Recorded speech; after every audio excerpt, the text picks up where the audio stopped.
a modern view of Hook Norton, but in this film we hope to show you scenes of the village and some of its inhabitants between about 1890 and the middle of this century.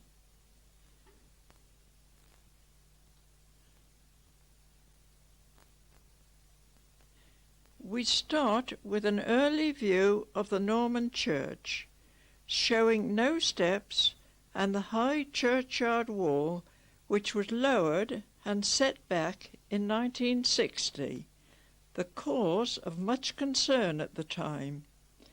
The earliest fairs and markets were held in the churchyard, and later in the square.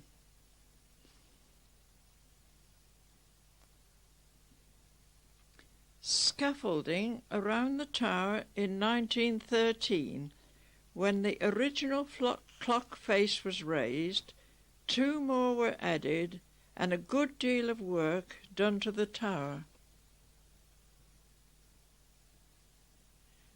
The old school and the church, showing the new clock face on the west side. The niche below was probably occupied by a statue of St. Peter and removed by the reformers in the 17th century.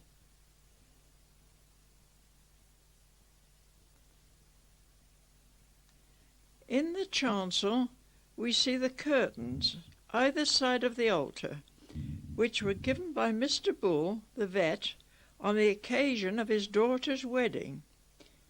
The Reverend Beardshaw, rector from 1924 to 1932, had them removed.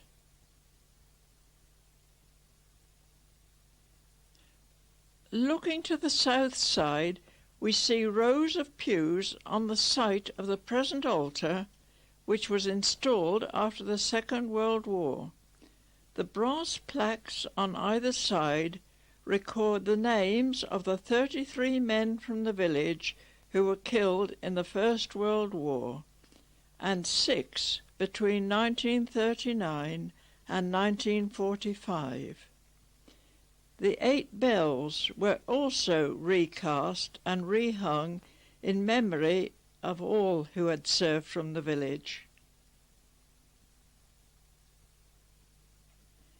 In March 1882, a stained glass east window was installed in memory of John Richard Rushton, rector of Hook Norton for 40 years, from 1841 to 1881. In March 1883, a new pulpit was installed.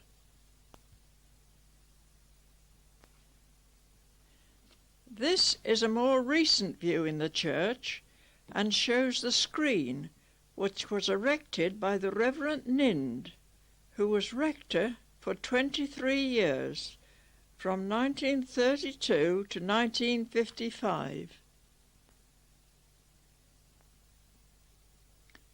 A fine example of a Norman tub font.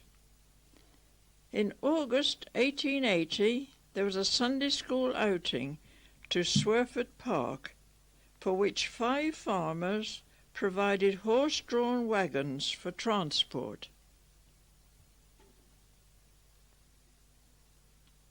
The Reverend Freeman and Dolby Phipps, who followed his father as sexton, an office that they held between them for 79 years. The Miss Dickens played a very active part in the village and church life. Their names are inscribed on the treble and second bell as a tribute to their memory. Barbara died in 1943 and Margaret in 1947. The Reverend Freeman and the choir have their photo taken outside the tower entrance in 1910. Among those in the choir are George Sabin, Alfred Borsberry, Nelson Bowler, William Sweetman, William Bloxham, Harold Whiten, Reginald Bowler and Fred Whiten.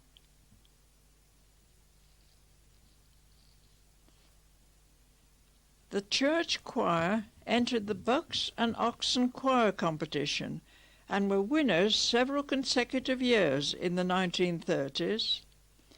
The Reverend Nind stands on the far left, and Frank Whiten, third from the left, who was sexton for 67 years. Miss Margaret and Miss Barbara Dickens are seated in the centre, and the small boy in front of them with the shield is Albert White. The Reverend and Mrs. Nind started a mothers' union on December the 15th, 1937, which lasted until 1971.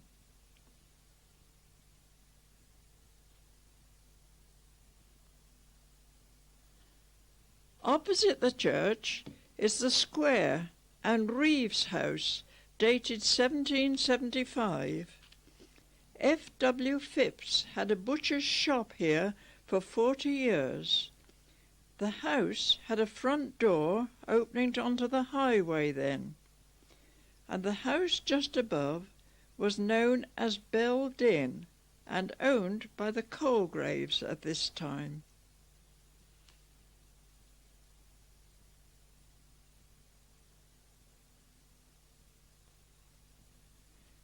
The F. W. Phipps Butcher's Delivery Van with Sidney Whiten.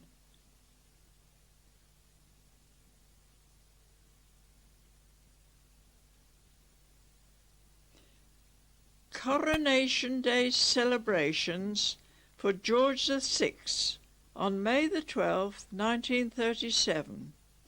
The road by the square completely blocked by spectators.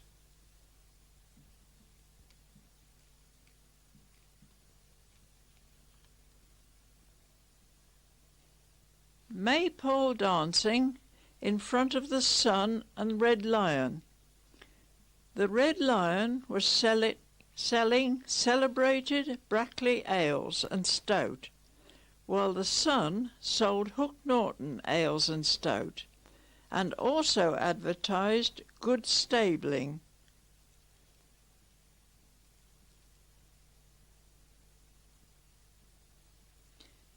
A last century scene when farm stock sales were being held in the High Street.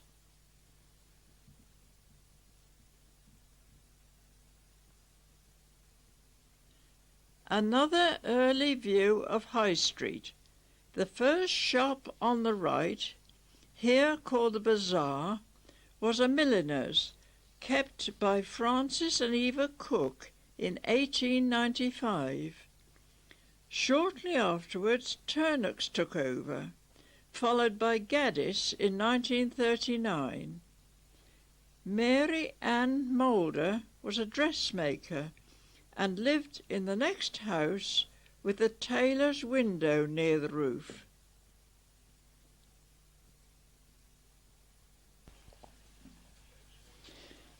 The shop on this side of Queen Street was said to have been the Rose and Crown public house early last century.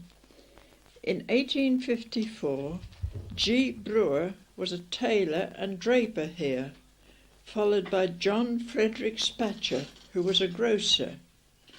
Around 1908, Mr. and Mrs. F. Busby opened up a butcher's shop here, and the same business was carried on by Ralph White around 1920, and later Messrs. Butler, Marley, Hodges and Horn. There were 3 butchers in the village early this century.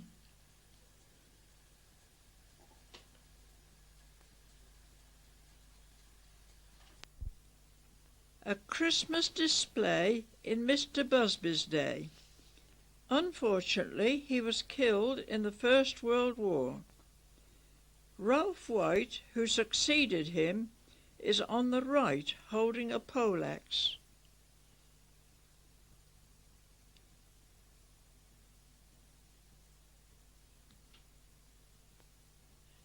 Next, this side is Dial House, with its square sundial above the door. Alban Bull, a veterinary surgeon, lived here in 1871, and Barclays Bank had a branch here in 1931.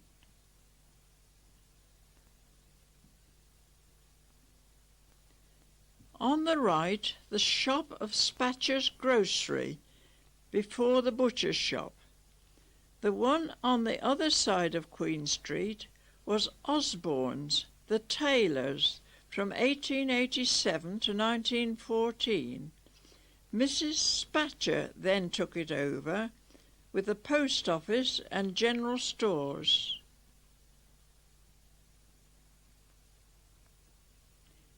Next to the churchyard we see Hyatt's shop, hatters, drapers, outfitters, etc., probably around 1910. Reuben Green took over this shop later. Around 1923, an experimental monolastic road surface was being laid from Scotland End to Milcombe. The material was brought by rail to the Brimbo site, where it was prepared for use. The band leading a parade up High Street, with Magdalen Lodge on the right, and the dwelling on the left that adjoins Priestfield was the first post office, kept by Fanny Harris from 1872 till it moved to the corner of Queen Street in 1914. It had been open from 8 a.m. to 7 p.m. on weekdays and 8 till 10 a.m. on Sundays. Looking down High Street, we see a horse-drawn passenger vehicle and a steam traction engine at the entrance to Bell's Chure.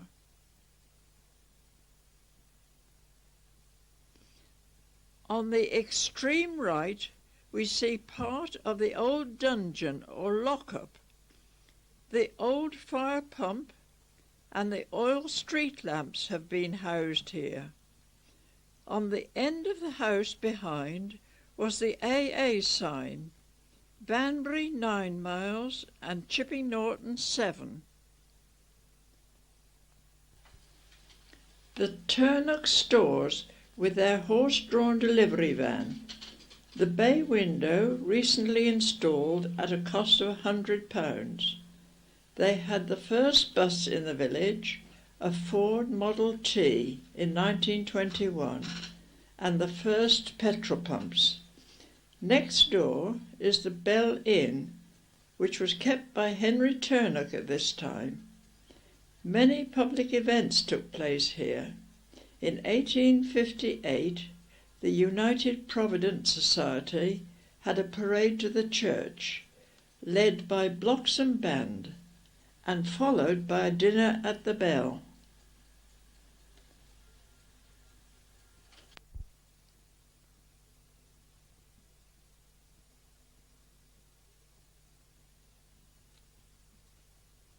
The petrol pumps can just be seen here by the shop, with delivery pipes reaching out to the roadside. Gaddis owned the shop at this time, and the vehicle by the triangle is probably their taxi.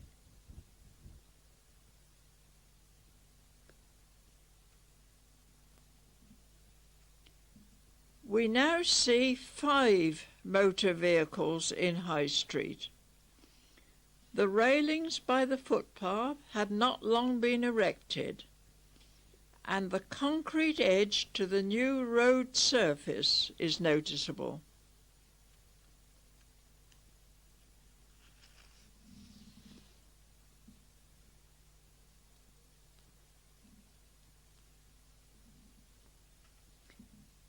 Outside their home, at the bottom of Queen Street, we see Will Fairbrother, Mrs. Fairbrother and Mrs. Grimmett. There is an old saying that there was a tunnel from this dwelling to the church.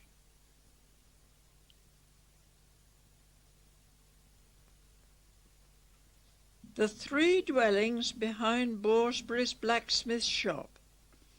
The Borsberry's family lived in the nearest. Daisy Haynes had a sweet shop in the middle one, and Dolby Phipps, a clock mender and barber, was in the lower one. The thatch was removed from these dwellings around 1947. Spectators on the bank in front of these last houses, watching the flower show procession in High Street in 1923.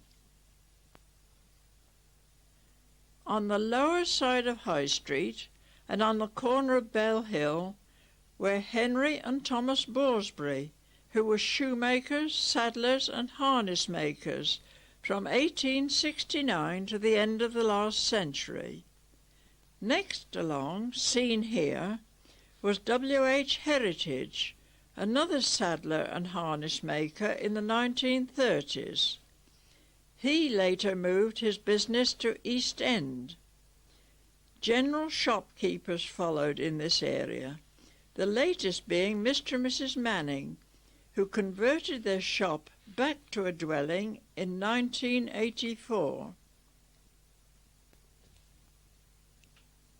Here, the Saddler's is a general store, with a similar one to the right.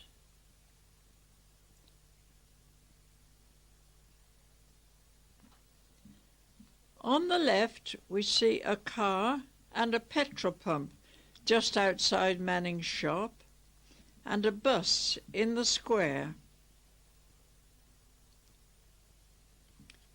The fire brigade lead the procession for the celebration of the coronation of George V in 1910.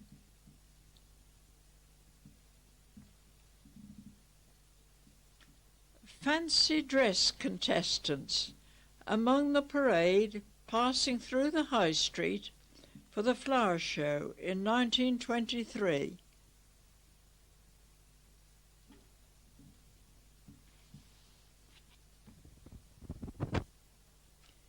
Wisteria House, the home of the Allens, followed by the Painters, who farmed land in the South Hill area.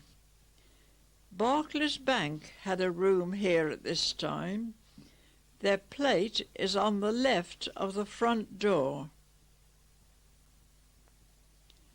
Next to the bell was the Banbury Cooperative Industrial Society shop. Standing outside, left to right, are Billy Horn, Mr. Robbins the manager, and Bill Croft. In 1871, John Lee Borton, a farmer and butcher, kept a shop here. In the early 1970s, it was converted to two dwellings.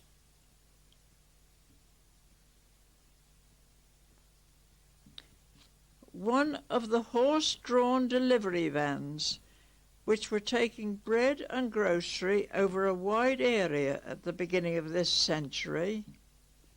Fred Coleman is standing by the horse.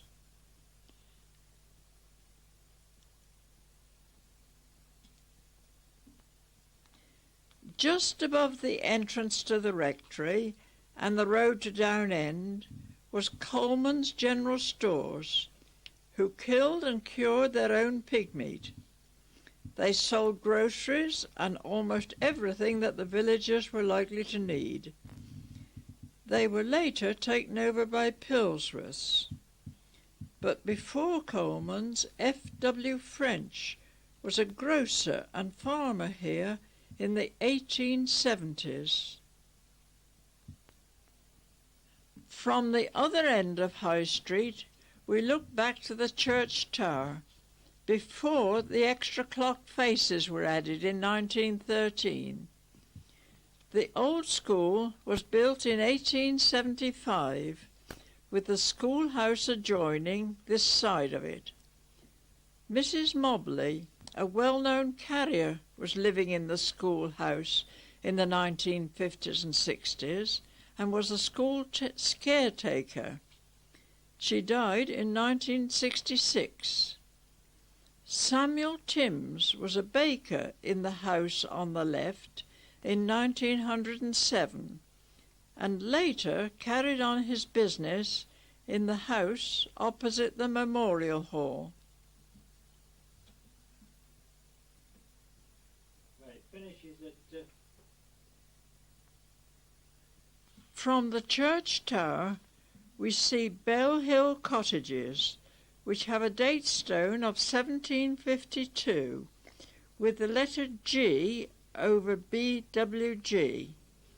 Francis Neva Cook were milliners in the top cottage, and boot and shoe repairs were carried out in the bottom one. The allotments this side of Park Hill are in the background.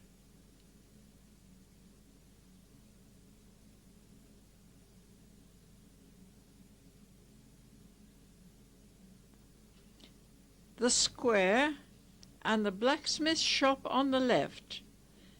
The Borsberrys were here in 1887 and S. Borsberry and Sons until 1940. A fire in the club room behind the Lion in 1945 also set fire to two thatched cottages adjoining, which we can see here. In the 1950s, a garage with a flat roof was built on the site. A view towards the Green and East End. The thatched cottage at the end of the Green was burnt down in 1929. The wilderness allotments are on the right.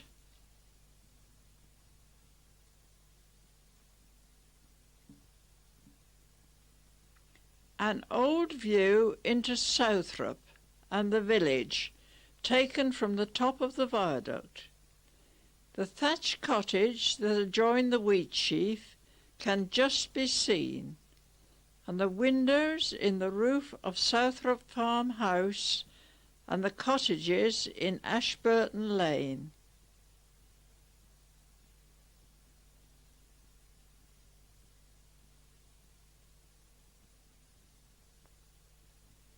An early tower view looking into the shearing close, which was church property until 1774. Behind are the first council houses, built from stone that was dug on the site and costing £1,100 each. Note the tall fir tree at the entrance. Originally there was also a 5-bar gate here. Here we see the workers who were building the council houses in 1921.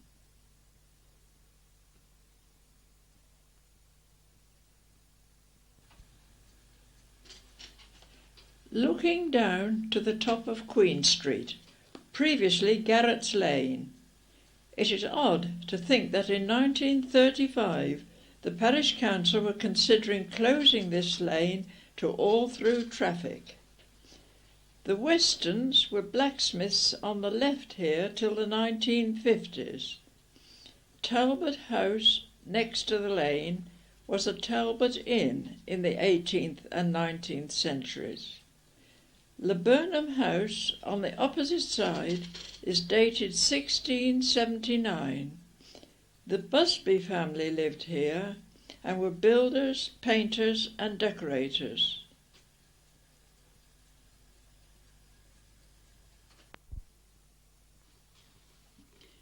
Looking into Southrop, first mentioned in 1316.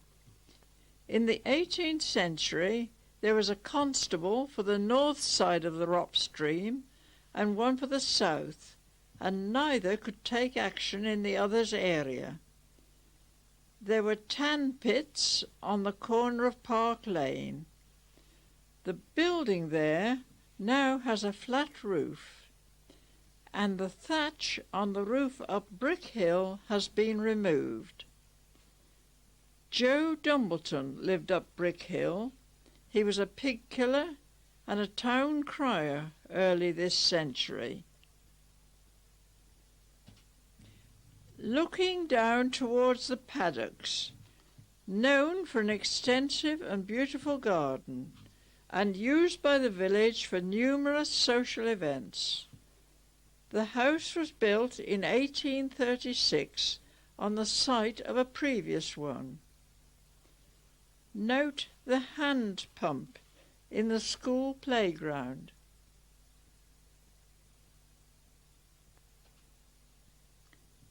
The late John Hands in the Paddocks yard.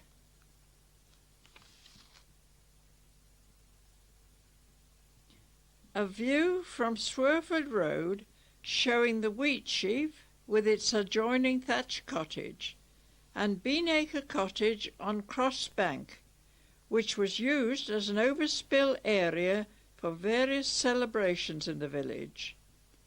The site of a village pound on the opposite corner, and to the far left was the Quaker meeting house, built in 1705.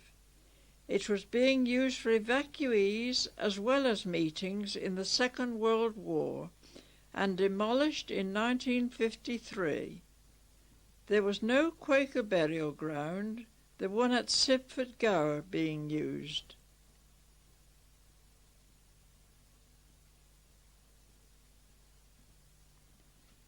The Baptist Chapel, built in 1871 on the site of a previous one. The first Baptist congregation was formed in 1640, and in 1728 Hook Norton was a centre for 22 surrounding villages, Stow-on-the-Wold being one of the most distant. The Baptist schoolroom was built on the site of cottages in 1873. The interior of the chapel, early this century, with its tortoise stove and oil lamps. On July the 21st, 1872, the Baptist Sunday School went to Edge Hill for a picnic. Just below the schoolroom, on the left here, is the Baptist manse, built in 1871. At one time there was an open-air baptistry behind the manse.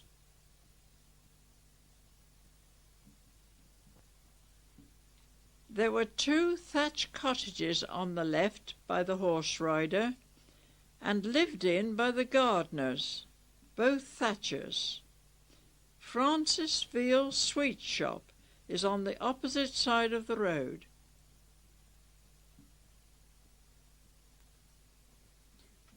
Opposite the manor we see Harry Gardner with his Champion Golden Bennett racer. Standing well back from the railings are the 2 dwellings built around 1895. One of these was a police house before the County Council built a new one around 1970 on their land in the Bourne. This is a last century picture of Bray's saddler's shop, which appears to be standing in the gardens of the 2 dwellings just mentioned, and could well have been taken before 1895.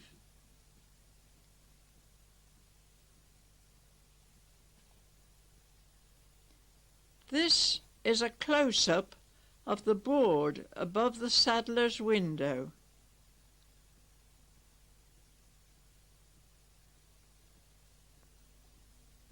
Looking down Netting Street towards the village, in the last house before Watery Lane E. Haynes was a baker, and behind it there have been 3 butchers in this century, Messrs. Stanley, Eagles and Dumbleton.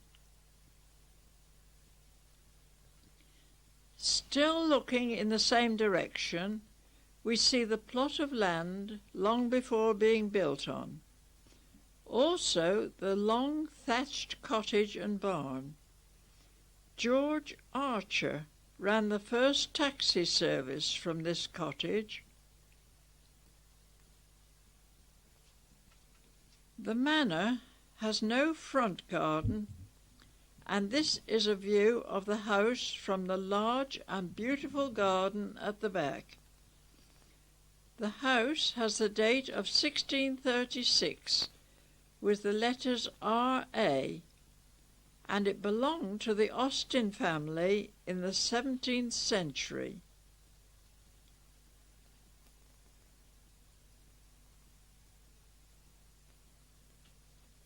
Another picture of Hook Norton's champion cyclist with a group of admirers.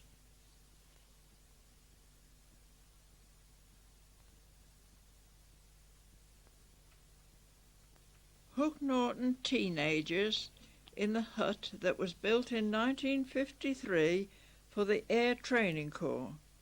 It stands on the 1-acre rickyard which, with Stapen Hill House below, once belonged to the manor opposite. These are some of the 25 members of 2207 Squadron, in whom Dr. Agnew of Sibford, who had a pilot's licence, took a great interest.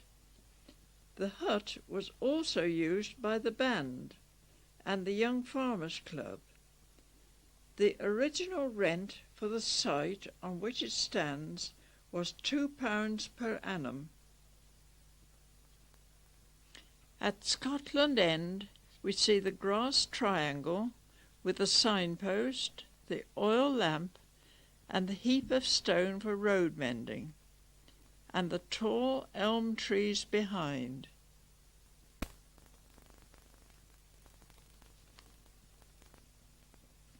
The Pear Tree, a Hook Norton brewery house since 1869, with a Bedford brewery lorry outside, probably in the late 1930s.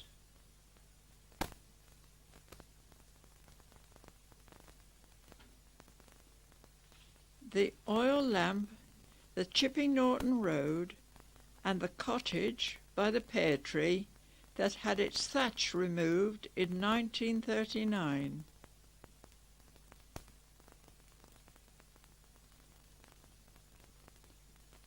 The small barn that stood at the bottom of Brewery Lane.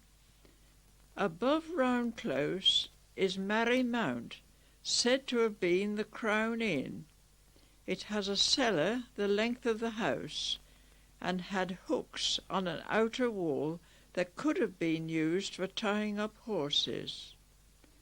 Above is Scotland Mount, the home of Mr. Newton, a hay dealer in the 1920s. The Heathrop Hounds meet outside the pear tree in 1932. Bungalows were built on land on the left in 1968 at a cost of £7,000 each. The bridge on the corner was built in 1820. Prior to that there was a ford here and what was known as Washbrook Ditch.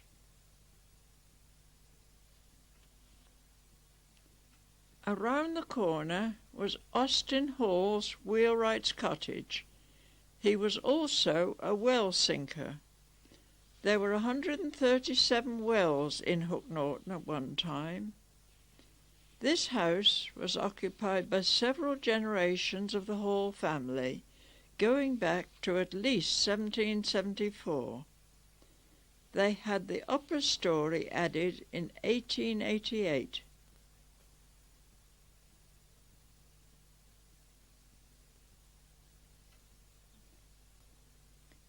The late Francis Smith, née Hall, can just be seen at the garden gate in the 1920s.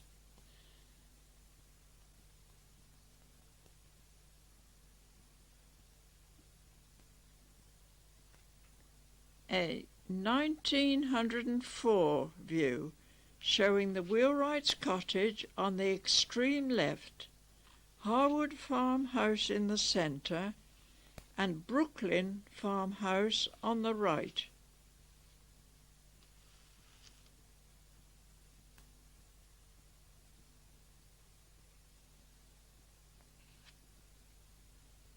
The brewery, which was started in the 1850s by the Harris family.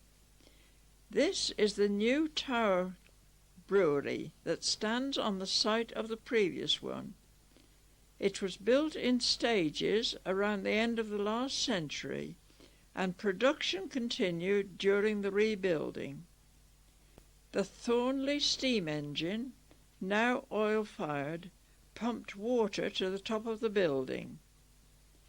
The large stable buildings behind were being rebuilt around 1904. A large number of workmen during the rebuilding, the front near completion, but a large part at the back still not started.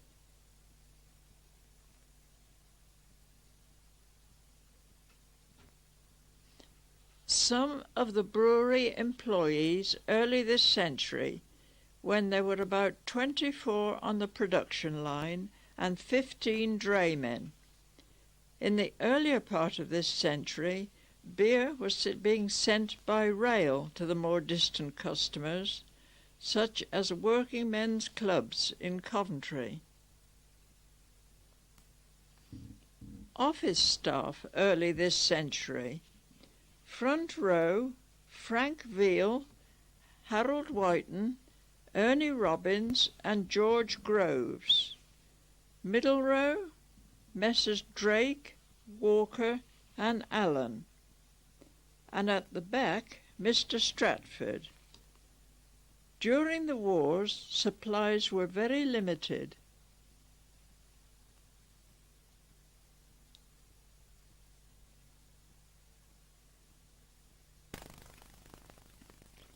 An early view of spectators in their best hats at the flower show in the shearing close.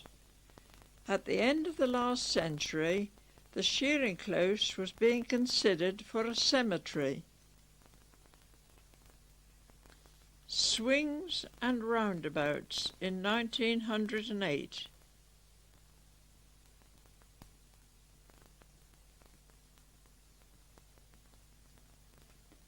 At the 1912 flower show and the start of the slow bicycle race.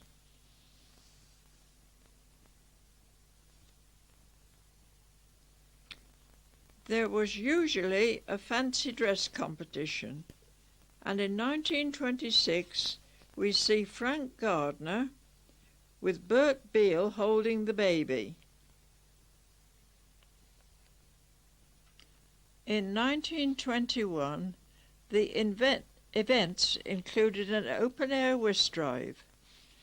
The large marquee in the background would be full of vegetable and flower exhibits.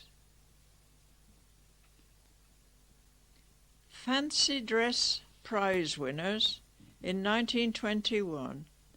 The main venue for the flower shows was the shearing close, but the park may have been used on one or two occasions.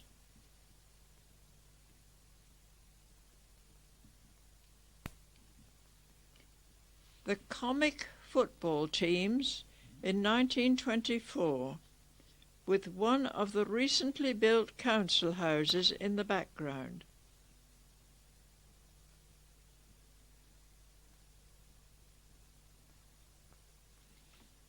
The Dog Show in 1922.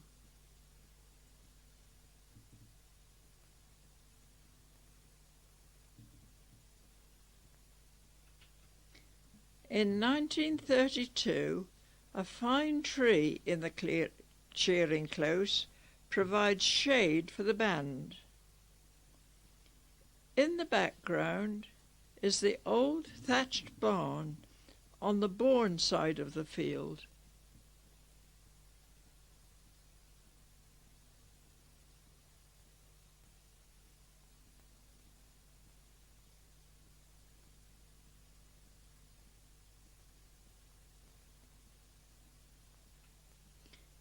Mr. and Mrs. Clarkson, with their staff, and the Reverend Freeman, outside the old school about 1908. When the new infant school opened in 1900, this allowed for the education of around 300 children. In 1883, there were 2 Sunday schools attended by over 200 children.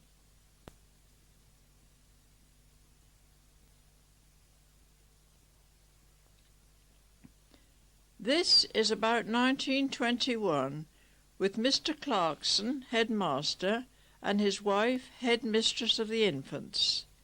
In the back row, probably Violet Veal, Maud Stratford, Mr. Wyatt, and Lucy Veal.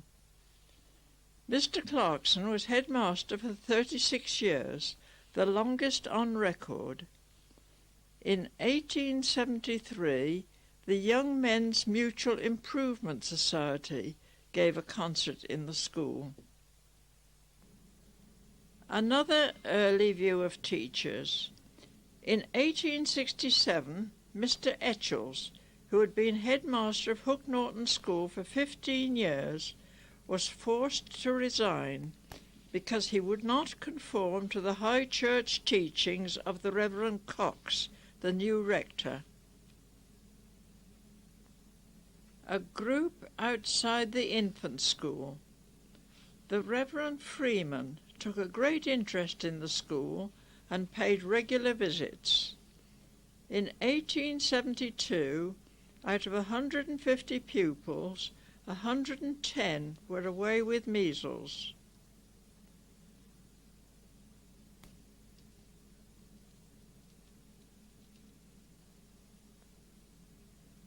Another group of slightly older children.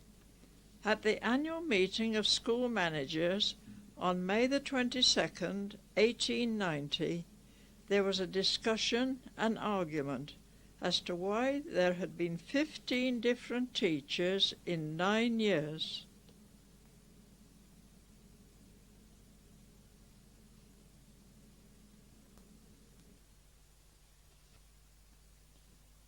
Two teachers and more children outside the infant school.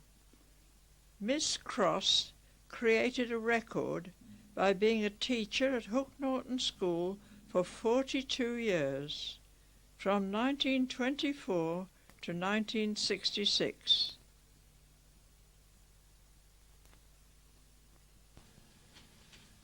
This is a more up-to-date picture of the teachers at the secondary modern school in the 1958 to 59 period.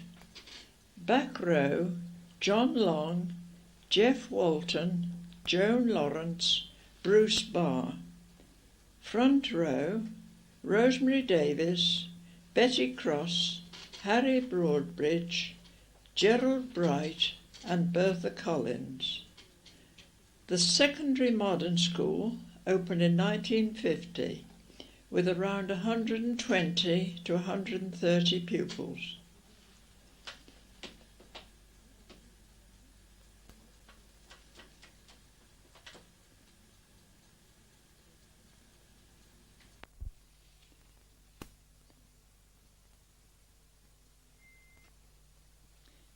Mr. Thompson, headmaster, with the Hook Norton Children's Choir on the Chipping Norton Town Hall steps, after winning the Star Choral competition in 1927.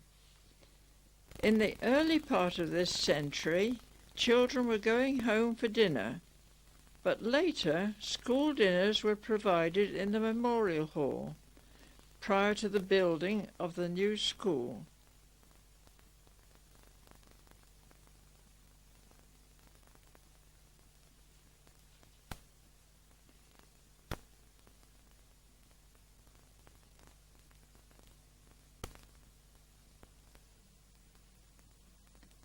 A performance of Aladdin by pupils of Hook Norton Church School in 1929.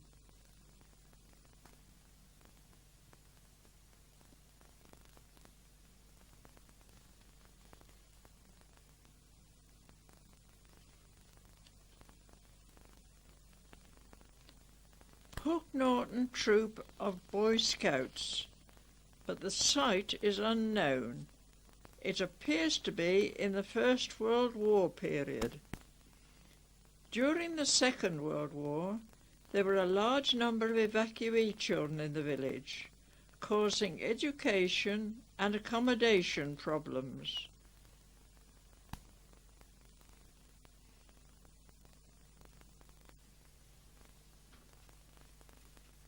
The Heathrop Meet outside the Red Lion in 1929.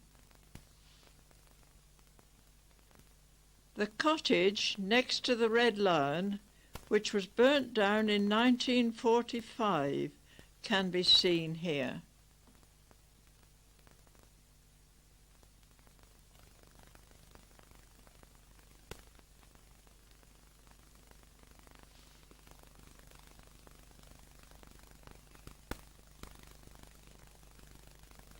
A large gathering of spectators in front of the churchyard wall on the same day.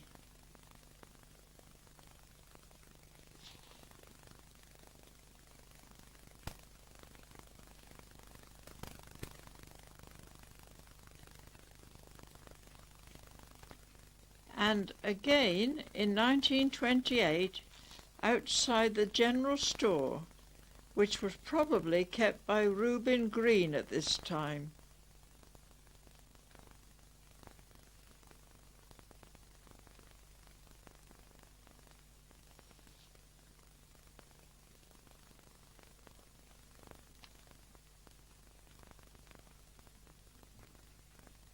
Watching another meet around the same time.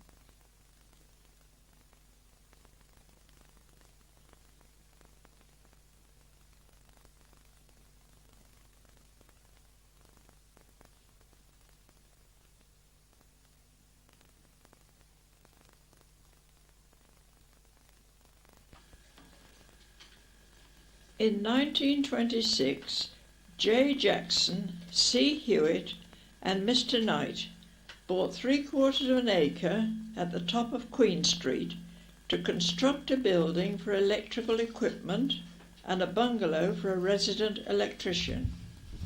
Here we see Charlie Hewitt and the building being demolished.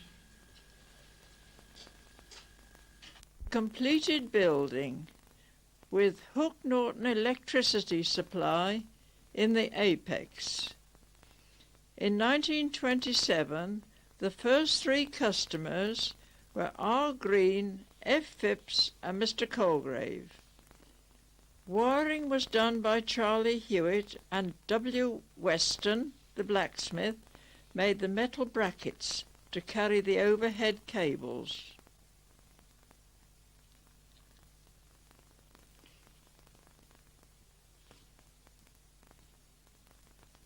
This was the diesel engine supplied by Fielding and Platt of Gloucester, which drove the dynamo, charging up to 140 batteries to an average of 240 volts DC, which supplied the 40-watt bulbs in the village. This engine weighed 10 tons and had a 10-foot diameter flywheel. By 1935, the Shropshire, Worcestershire and Staffordshire Company were taking over. From Bell's Lane, we looked down to what was the asylum yard, which had 2 large wooden doors at the entrance. In the early part of the last century, over 100 patients, some in a dangerous condition, were housed here. When the county asylum was built, these premises were closed in 1854, and the building in the centre was converted to 6 cottages. Around 1960, these cottages were demolished and a new council development took place. Gingerbread Cottage remains in the background and is dated 1625.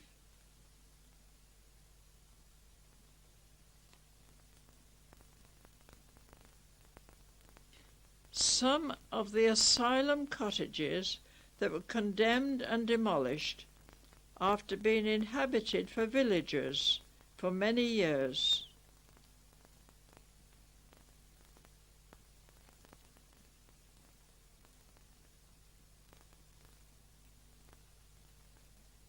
Looking up from Down End towards High Street, we see the tight and 5 or 6 thatched dwellings.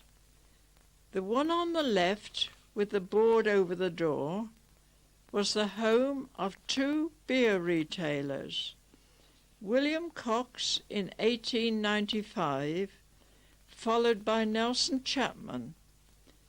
Higher up the road on the right was J. Hatton, a carpenter and wheelwright, followed in the same trade by J. Robbins.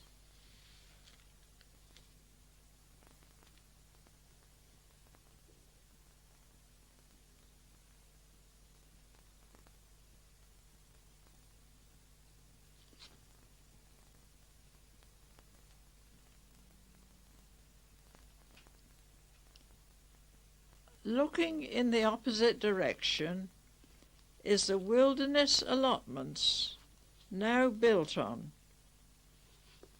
and the viaduct next to the station in the background.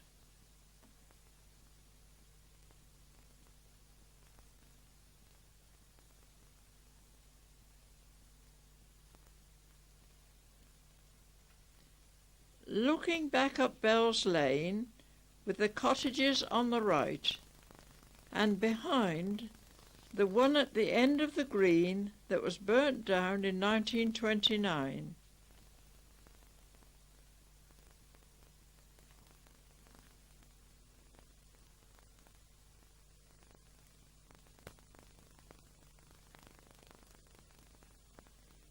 The fire at Down End on August the 4th, 1911, when 3 thatched cottages were destroyed by fire. The stone from the ruins was used to build Stuart House soon afterwards.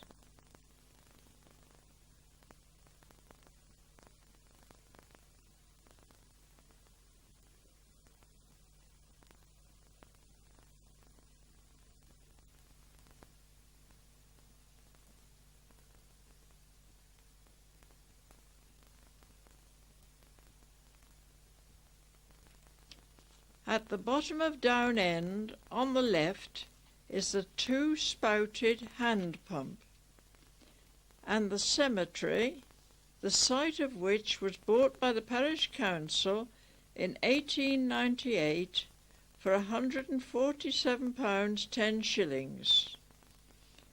Well Close was in the corner of this plot, and the site of the first chapel, from 1829 to around 1885, when the stone was used to build the new one in Chapel Street. In the earlier part of this century, the metal cemetery gates were kept locked, with keys available to those who needed to attend graves. The top cemetery was consecrated on August the 3rd, 1941. The 2 cottages at the bottom of Park Hill that were demolished to make way for new development.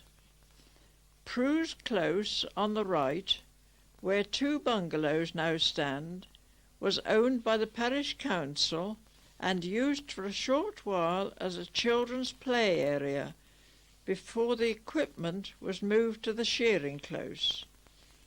The parish council sold this plot of 1.3 acres for £1,200. A view from the park looking into the bottom cemetery, with the wilderness allotments on the other side of Tite Lane, the cottages that were burnt down, and just below is Harris's timber yard. In the earlier part of this century, his horses and traction engines were bringing in timber carriages loaded with tree trunks to be sawn down in this yard to supply the local wheelwrights and timber merchants. Mr. Harris, on the extreme right, standing by Black Prince in his yard. This engine is now at Bressingham Museum. Mallam's close allotments were behind the timber yard.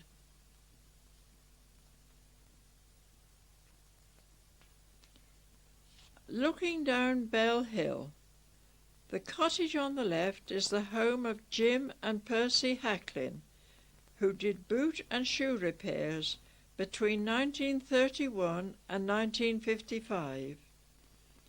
Bridge House at the bottom was a private lunatic asylum from 1725 to 1854. The Miss Dickens and their brother came to live at Bridge House in 1896. This bridge is the oldest in the village and was widened towards Park Lane in the 19th century. From here we see Middle Hill, unrestricted at this time, which was the main route from Southrop to the church and the school.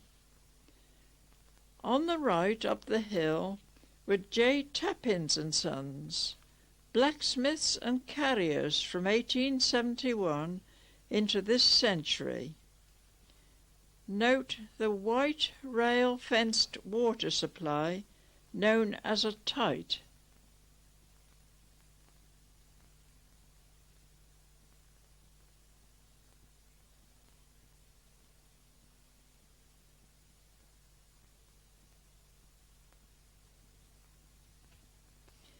Middle Hill has also been known as Blacksmith's Hill.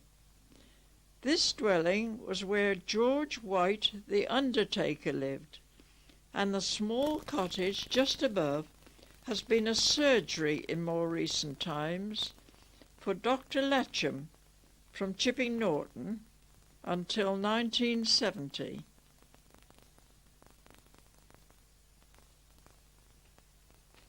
On the right, at the bottom of Middle Hill, John Woolgrove started a bakery business about 1864.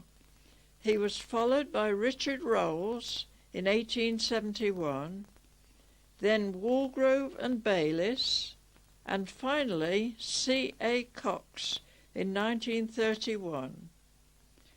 On the right-hand side of Bell Hill, Mr. and Mrs. Smith were bakers in the 1890s, followed by James Christmas, who moved to here from Wisteria House and delivered bread over a wide area with 2 smart horse-drawn vans. Just above this dwelling was Mr. Girling, boot and shoe repairer. An early view of the same area, and much of the property thatched at this time. Thomas Pargeter was cleaning, filling and lighting 18 street oil lamps in 1906, but they were usually not lit during the full moon period.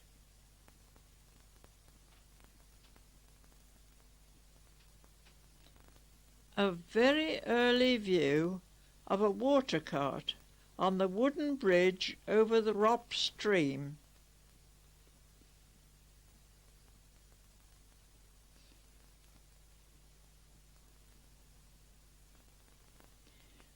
Looking up Bridge Hill across what was once called Blackmore Bridge, the window of the thatched cottage on the left has been boarded up.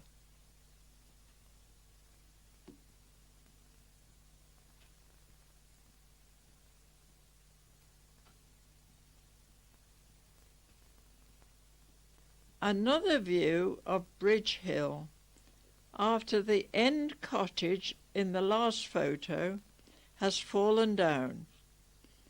On the extreme left is part of Woodbine Cottage, which was bought in 1964 for £540.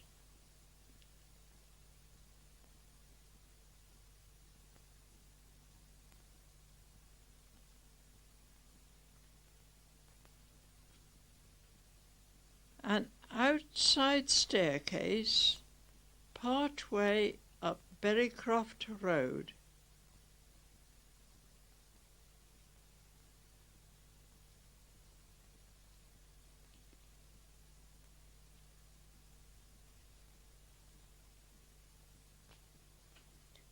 The children were involved in numerous concerts to raise money for the Red Cross during the First World War time. This is a 1916 photo, but we're not sure where it was taken.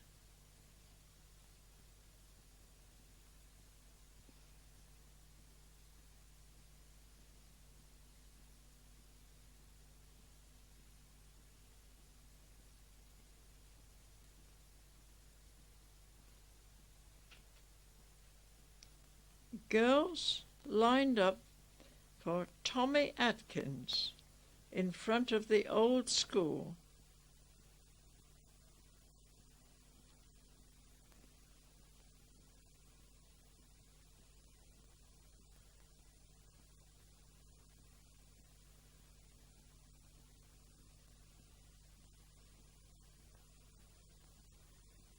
Another one with location unknown.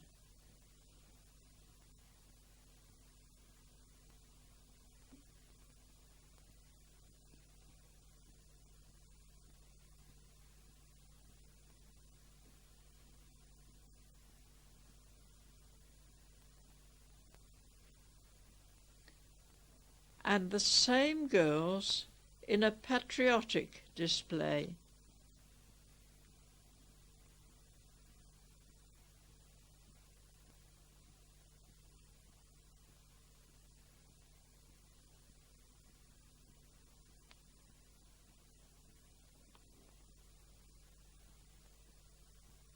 A pleasant view of the church from the top of Brick Hill. The house facing us went with Fanthill Farm in the earlier part of this century and was occupied by Robert Stearman. To the left is Southrop Farmhouse with a date stone of 1645, and the front of the house has unusual stone mouldings.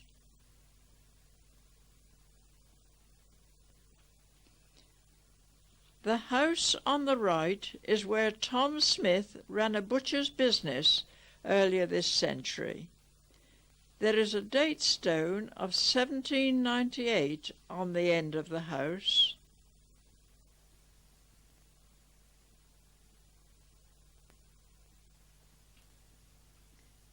This shows the two houses behind the footpath to Rope Way, an unusually tall chimney behind, and the oil street lamp in front.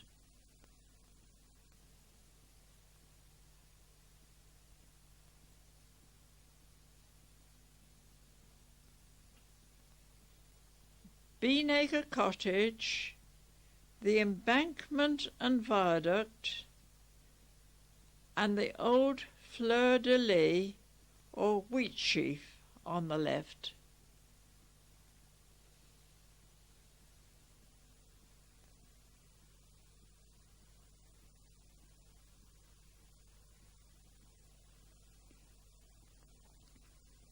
Standing outside the entrance to the Wheatsheaf are T. Heritage, A. Hazel, Mrs. Hillman and A. Hillman, about 1926.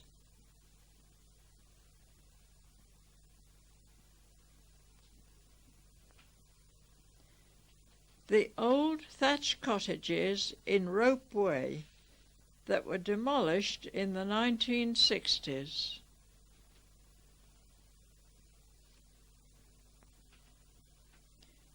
Wallingtons were in Rope Way in the 1940s and 50s and delivered firewood on their lorries. Left to right we see Neville Pierce, Gordon Pierce, Terry Atkins and John Hortin.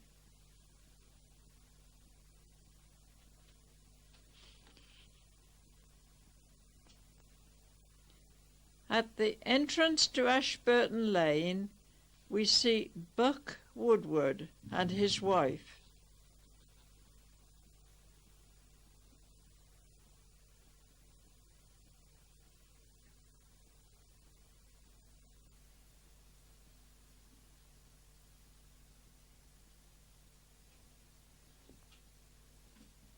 The three-storey dwelling facing us, by the entrance to the park, was the home of George Somerton, a carrier in the last century. In 1875 there were 3 carriers in Hook Norton, going to Banbury and Chipping Norton several times a week. Carriers in 1907 were John Osborne, Walter Whiten and J. Thomas Bench. Charles Whiten was a carrier with a Ford van in the 1920s. A sow with a litter of pigs at the back of Ashburton House early this century. This black and sandy pig originated in the Hook Norton area during the middle of the last century and became very popular due to their very tasty bacon.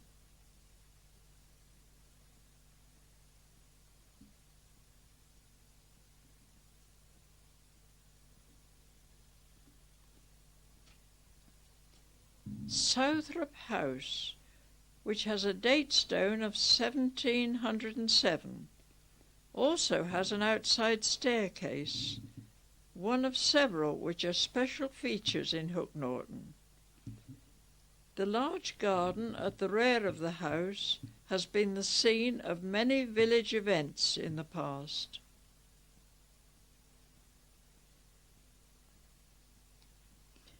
Hook Norton football team, cup winners, outside the Sun in 1930 with the Reverend Beardshaw. The 4 in the front row are H. Woodward, T. Williams, Harry Heritage and Ralph Padbury.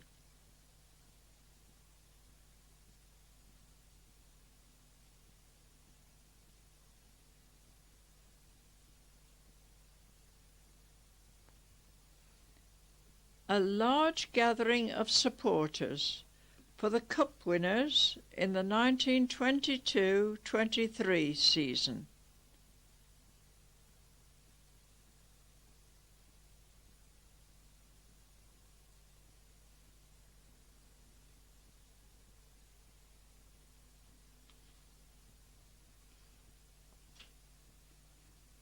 The football team around 1930.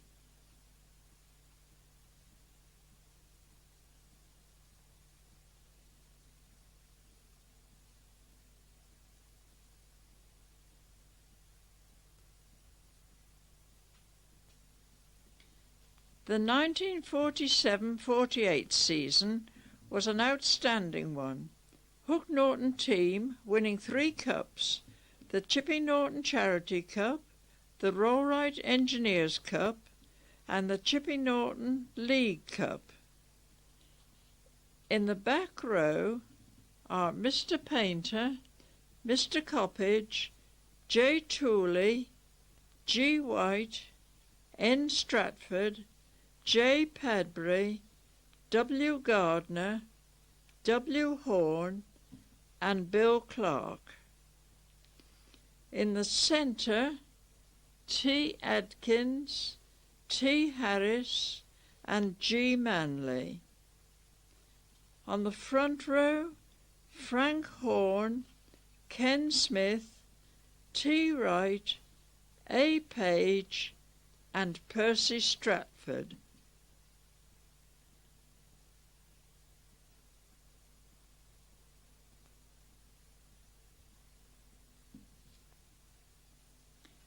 Cricketers about 1953. Back row, Charlie Hewitt, Horton Heritage, Gordon White, Aubrey Heritage, Jack Gray, and P. Hearn. Centre, John Goddard, Charlie Hollis, Bill Clark, Harry Heritage, and Colonel Colchester. Front row, Jeff Hillman, Arthur Page, and Ken Smith.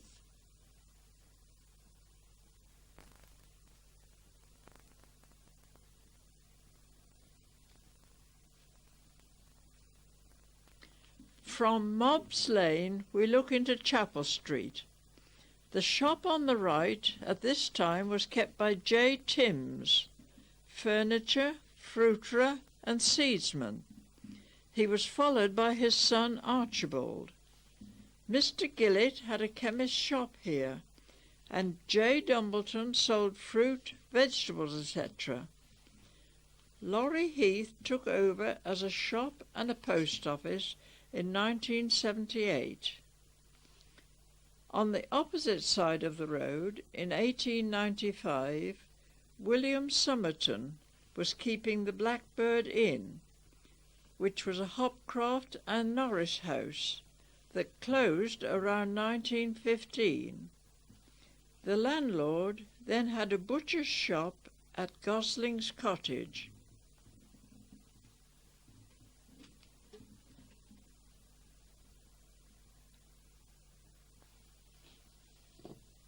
The Wesleyan Chapel was built in 1885 on the site of several cottages, the stone being used from the demolished chapel down Tite Lane. The earliest mention of a Wesleyan congregation in Hook Norton was 1794. The broken windows were some of many damaged in the village by a severe hailstorm on September the 22nd, 1935. The chapel was demolished in 1985 after being in existence for only 100 years. Below the chapel and monkey puzzle tree is the post office, moved from High Street to here in 1924. It was taken over by Mrs. Cox, followed by her daughter Mrs. Heath. It had the first telephone exchange. The letterbox can just be seen in the bottom corner of the window. The house has a date stone of 1676 and the letters P.T.M.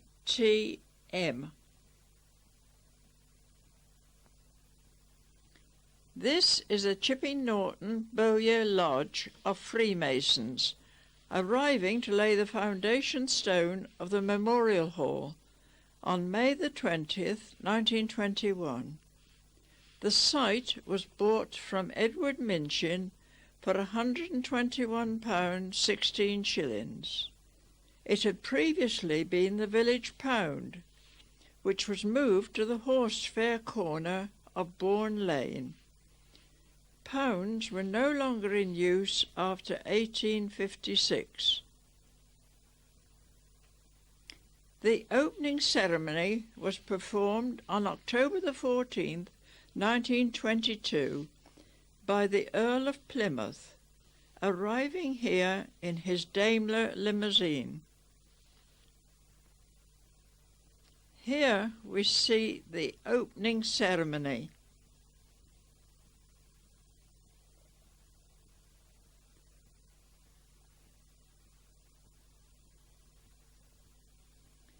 The committee, with the Earl of Plymouth in the centre. The parish council meetings now moved from the old school to here. There was also a library in the hall, with Miss Dickens as first librarian.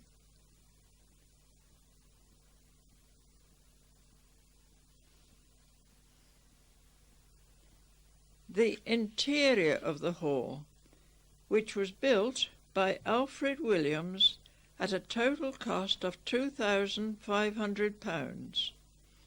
A series of free concerts celebrated the opening. 1 month later, November 1922, the Women's Institute was formed.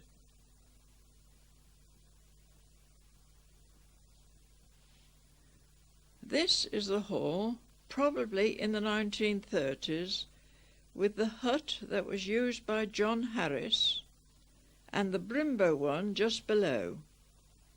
In 1928 there was still an outstanding debt of £275 on the hall, which was not finally paid off until October 1932.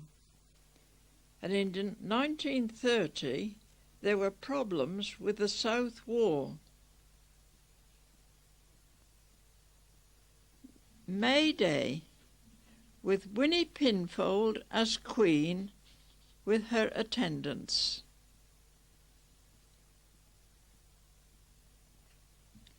Silver Jubilee celebrations in 1935. Julia Horn, Roger Ainley and Margaret Painter. On June the 16th, 1887, Queen Victoria's Silver Jubilee was celebrated. Church bells rang at 6 a.m. A procession of children to the church for the 11 a.m. service, and a meat tea in the park, with sports all day and a bonfire at night. May Day in 1938 in Wisteria House Garden, when Margaret Painter was the Queen.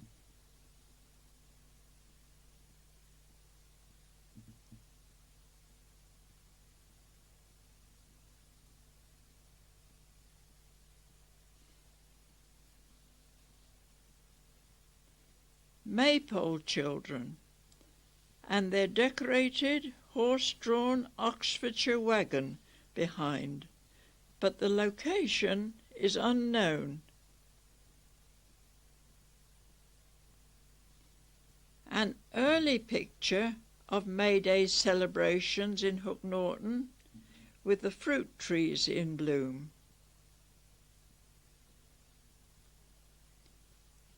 Dancing round the Maypole in the square in 1938.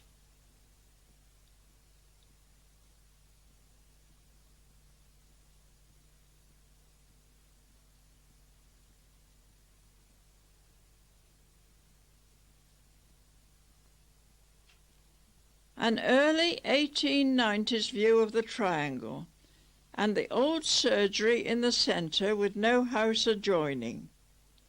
The thatch on the dwelling on the left was replaced by tiles in the 1930s. Elijah Gardner, a thatcher, lived in the house on the right at one time. In the 1930s, members of the parish council consistently complained about the dangerous crossroads here.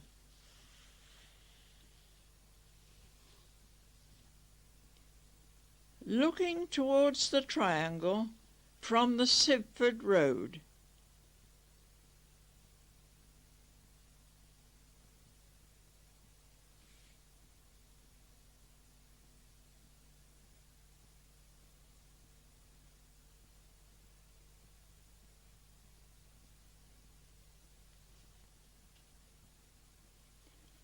probably a wedding group in about 1900 outside the house on the triangle, which was recently extended by Mr. and Mrs. Smith.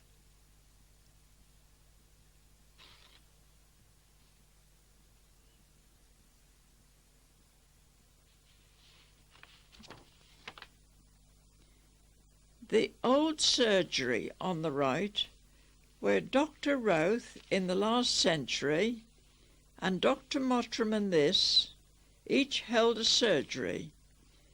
They were both from Sibford, from where Hook Norton relied mainly for its doctors. Notice the old oil lamp on the triangle.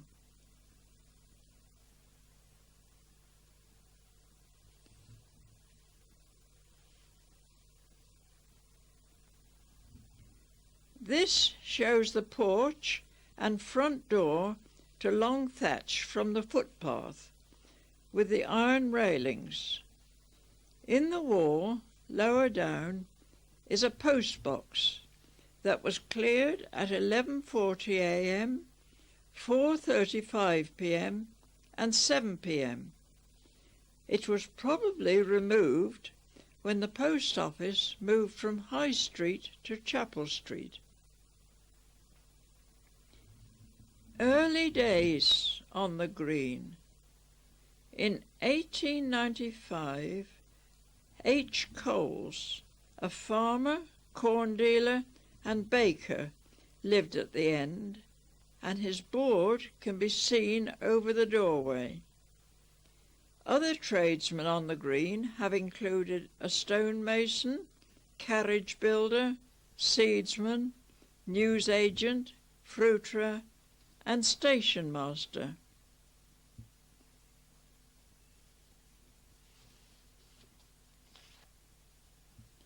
About 1903, Baker Coles's cottage and probably two others were completely burnt down. This shows the Coles family and others after the fire.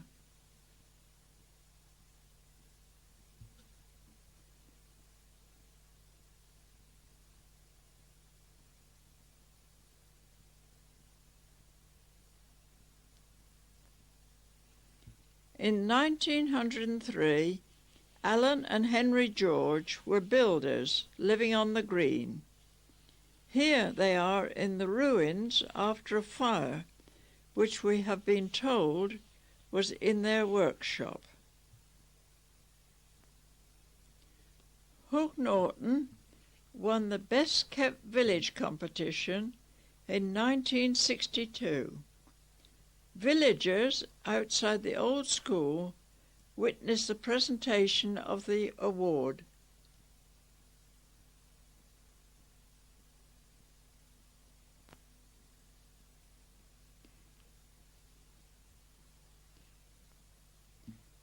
The wedding of Mr. J. Fairbrother and Miss Andrews, about 1923, outside the Railway Hotel. The Andrews were landlords here at this time.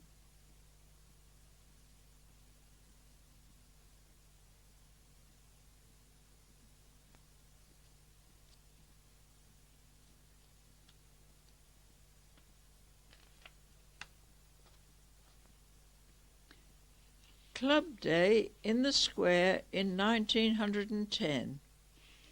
Club days were held on the Tuesday before Whitsun, the club being a local benefit society.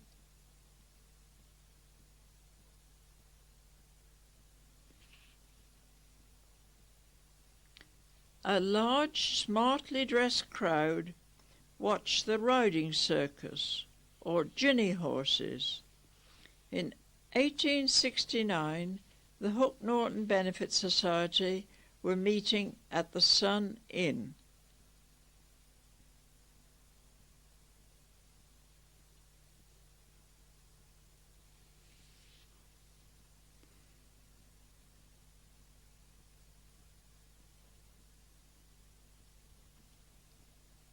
One of the many stalls that would have lined High Street.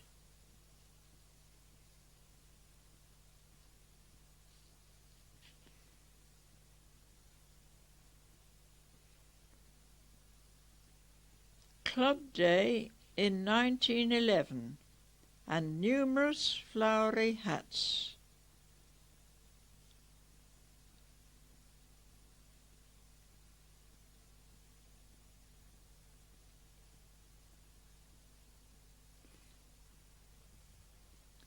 A visiting band playing for the occasion. It could have been the Britannia Works Band from Banbury.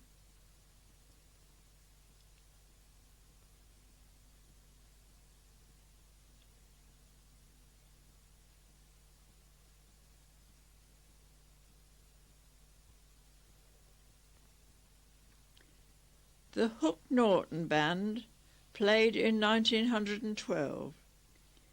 This gives a good view of the metal arch over the entrance to the churchyard.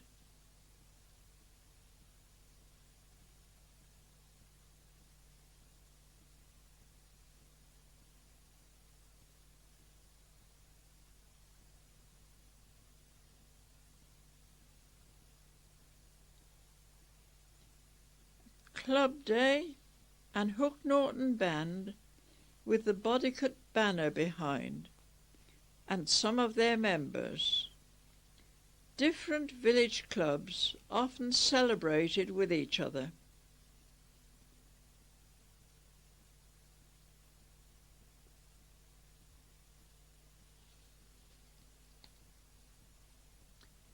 Club Day in 1912 with members and the band on the rectory lawn. In this century there was also the Pig Insurance Association, the Benevolent and Sick Society, and the Funeral Fund.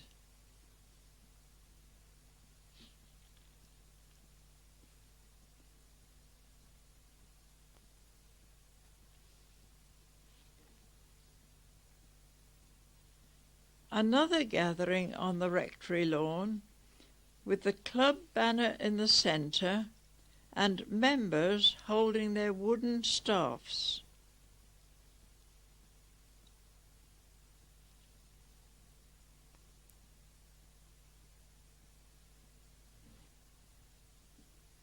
Hook Norton Agricultural Association was very active in the early part of this century.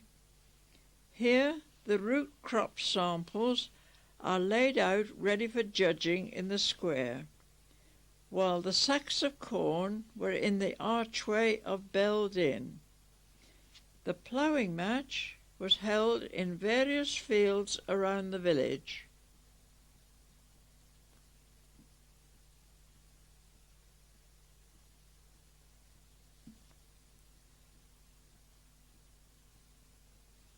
The shearing close was the site for judging heavy horses, sheep and pigs.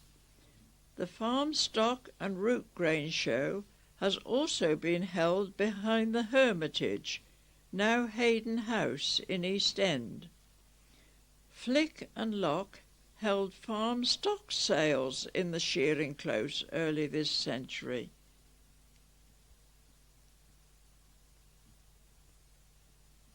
A play, The Confidential Maid, at a Conservative garden party at the Manor.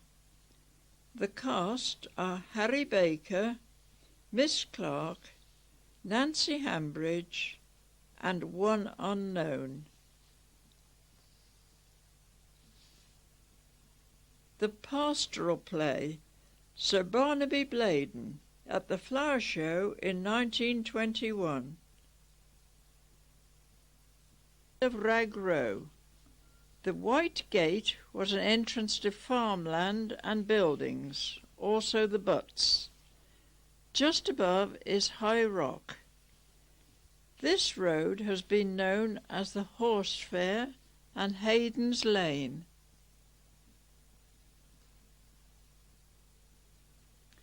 The 6 Rag Row thatched cottages were being lived in till the late 1950s. This is a photo of them in the 1960s, shortly to be rebuilt and turned into one dwelling, known as Yew Tree Cottage. The entrance to the glebe is on the right. These houses were built on church allotments and completed in 1947. Some of the cottages from the lane side. Milk churns were brought to the end of the lane for collection and can just be seen in the bottom left-hand corner.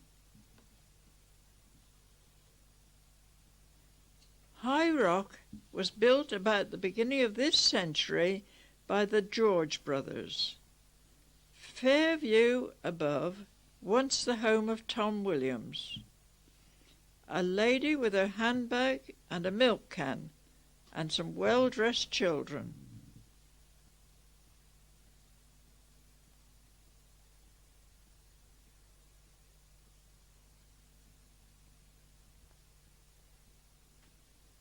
Just below Fairview is a wooden hut, which was used by Dr. Taylor, then Dr. Agnew, both of Sibford, as a surgery.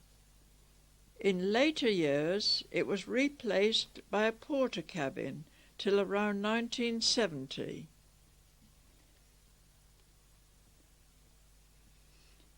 On the site of the new school we see Harry Hine, Mr. Baker's carter, with a single furrow plough. Above the dwellings opposite is where Hicks's Lodge was built in 1934, on a site that cost only £25. Mr. Hicks employed around 60 men, building houses for the Chipping Norton, Brackley and Shipston-on-Stour rural district councils, and numerous houses in the villages around, including the glebe in Hook Norton. Unfortunately, he died in 1957 at the age of 54.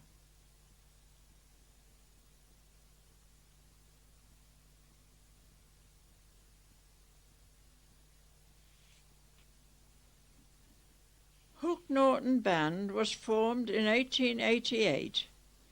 Prior to this, bands from Banbury, Bloxham and other villages were playing in the village. In 1880, Mr. D. Kay's band was leading the processions.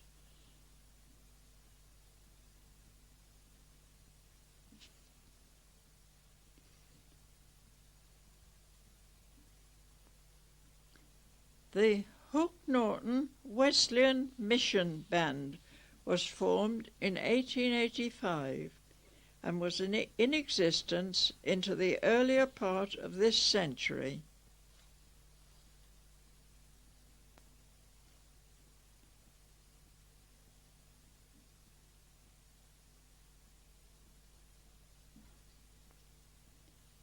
The band at the time of John Harris, who is standing by the drummer.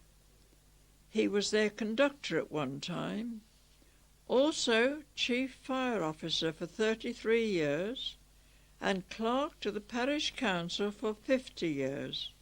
He died in 1955.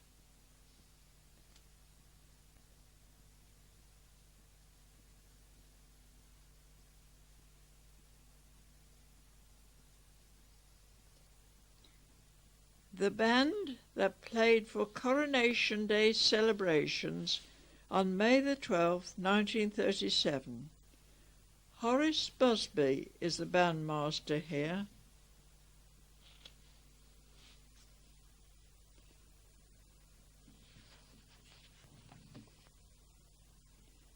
Leading the parade at the flower show in 1922.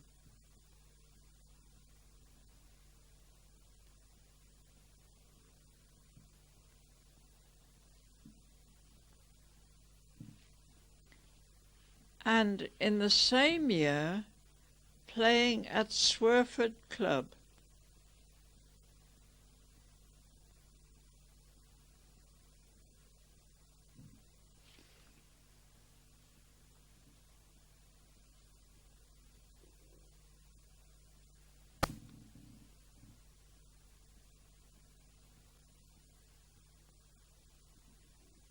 The band under the tree in the shearing close for the 1929 flower show. The staging supported by beer barrels.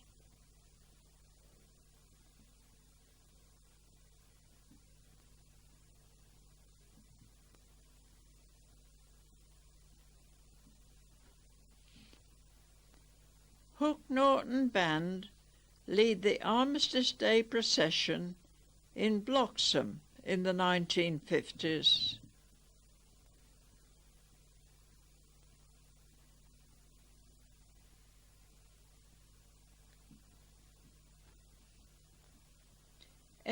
Armistice Parade from church in Hook Norton about 1960 with ex-servicemen, the fire brigade and Girl Guides.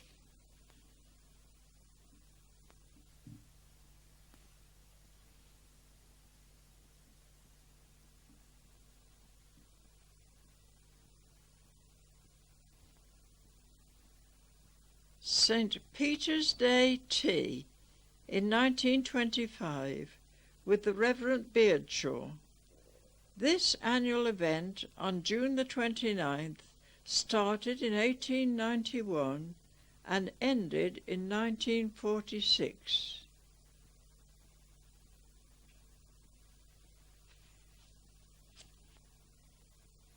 St. Peter's Day in 1921. Teas were usually served in the rectory garden, but a picnic in the park has been known to take place instead.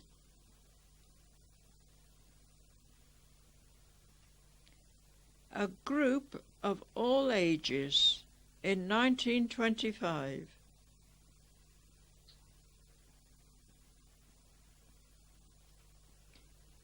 At the 1923 event, with the Reverend Freeman in his customary straw boater.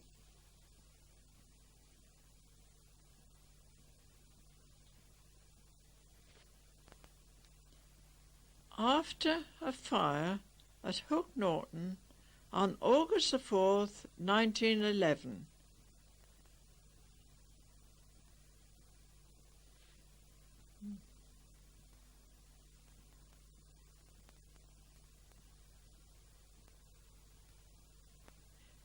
Decorated for the Jubilee of 1935 with the trailer pump that was bought in 1930 for £435.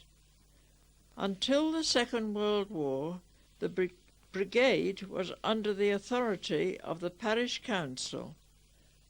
Afterwards, the county council took charge.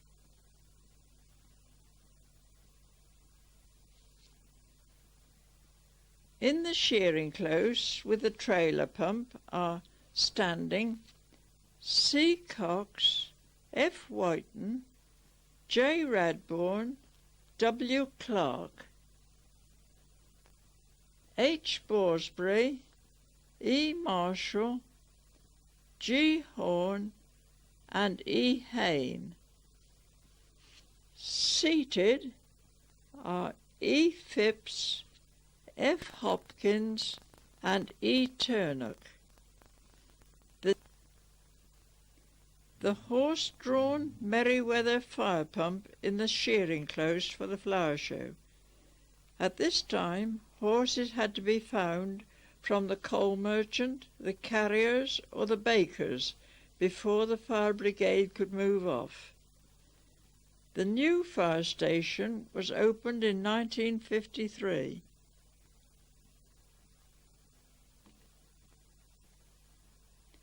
A rick fire on August the 5th, 1911. Hay ricks often overheated in those days, and could set themselves alight.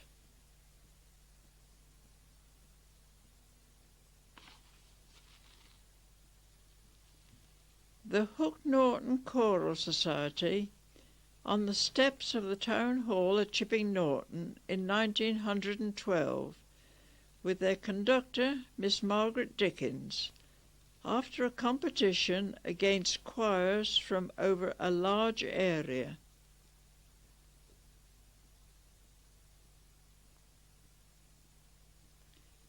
The Women's Institute Choir at the St Pancras Hall Choral Society competition, with Mr Cunningham, their choir master, in 1950.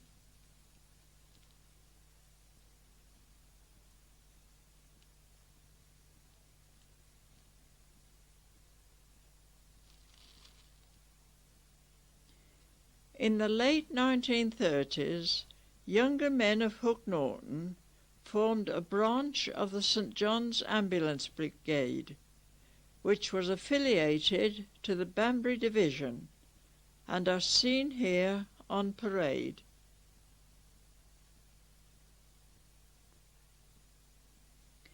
This is probably the opening ceremony of their hut at the top of Queen Street.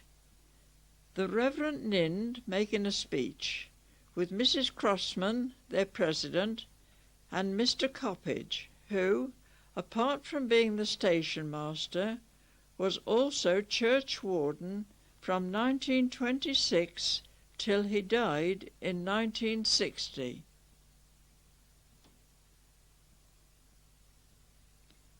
Members pose for a photo outside the hut.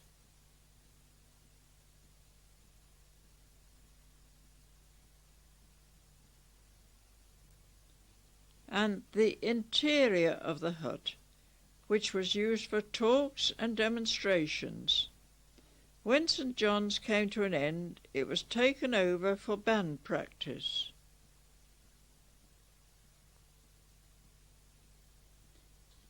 It was the custom for the procession at most celebrations to start at Hollybush Corner.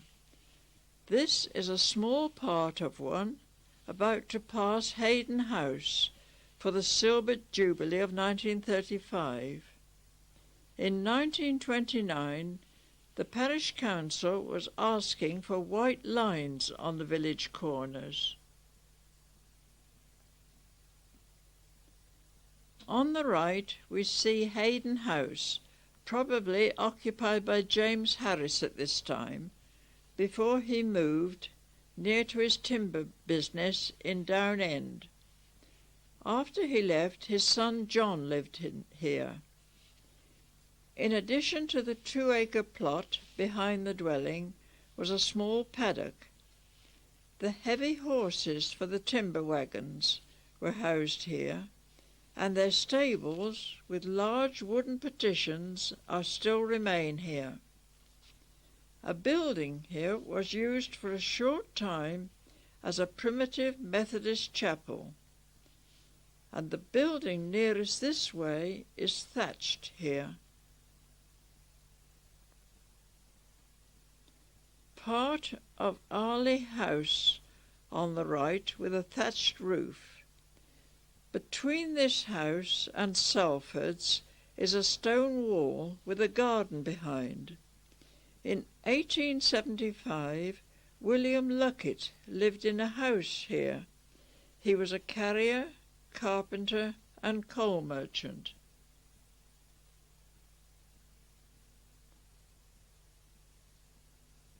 East End farmhouse with its railings in front. The lane adjoining led to the workhouse, where there were 24 inmates in 1814. It closed in 1836, when the Banbury workhouse was opened, and it was converted to 9 cottages. The house on the right was occupied by Alfred Williams. He was a builder, coal merchant and undertaker employing around 40 men and boys. Behind this dwelling was a large plot of land which he used as a timber yard. The neatly thatched cottage adjoining belonged to the Brimbo Ironstone Company early this century. The front door has now been moved to an extension to the left. Note the de-restriction sign on the triangle. Surely an odd place to put it, just before a sharp bend.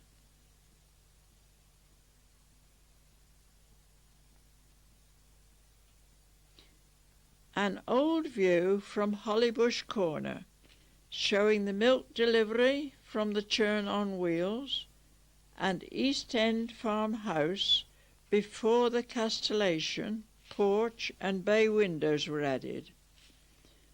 On the right, the entrance from the pavement to one of the 6 thatched cottages which were demolished in the early 1950s. The site is now occupied by 2 bungalows, one with a date stone of 1956 and WTH.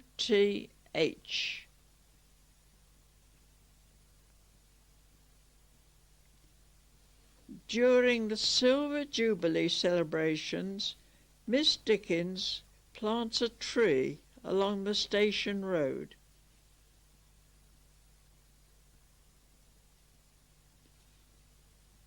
An 1890s view of Hook Norton Station. The wagons on the left would have been brought from Austin's Way loaded with ironstone. The station opened on April 6, 1887, with no special ceremony, and there were 4 trains each way from Banbury to Kingham.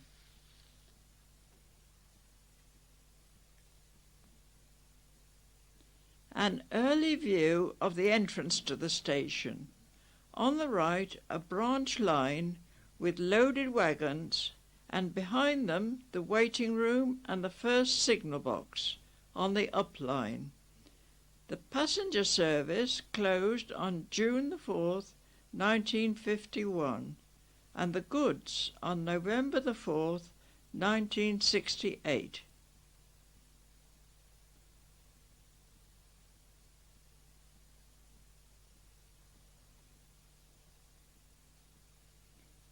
A closer view of the first signal box. John Harris, an insurance agent, had it erected next to the Memorial Hall for use as his office, when a new one was built on the other side of the line. In the 1890s, the journey from here to Birmingham took 2 hours 14 minutes.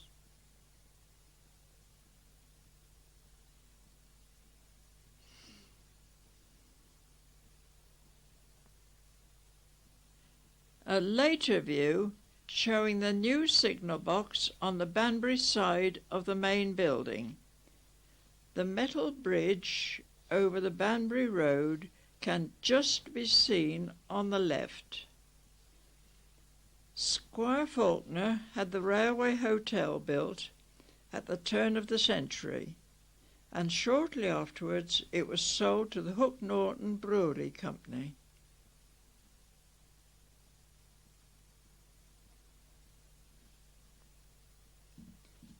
A later view showing the goods shed and the coal trucks on the left, and on the right a large heap of stone that was needed to reinforce the track.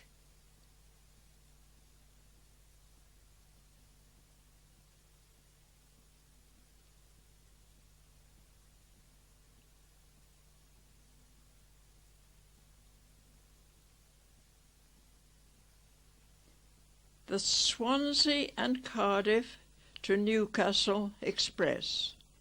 It only stopped very rarely, at special request and with several days' notice. The time was 12:18 p.m. and the one in the opposite direction at 4 minutes past 4. The first express ran in 1907 on 6 days a week, but this service was not restored after the Second World War.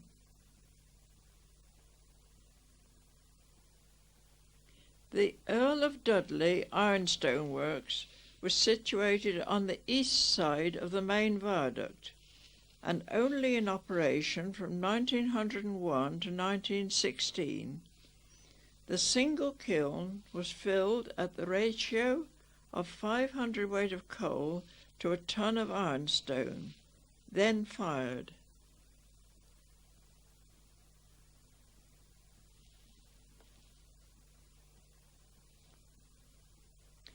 This shows the branch line that supplied the coal for the kiln and brought out the fired ironstone to be delivered to the Round Oak Works at Selly Oak. A cable system moved the stone and coal between the branch line and the kiln, with Southrop and the village in the background.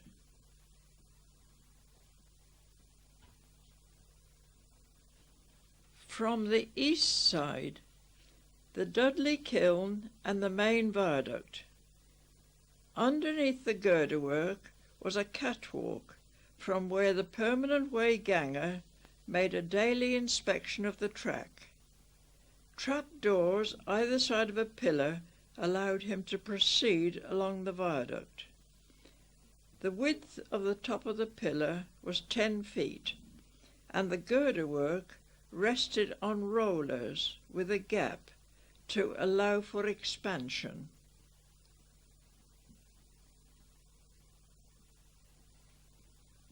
The viaducts were tested periodically on a Sunday morning.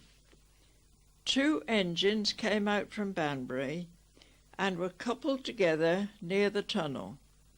Scaffolding was erected, as seen here, so that any movement in the ironwork could be detected.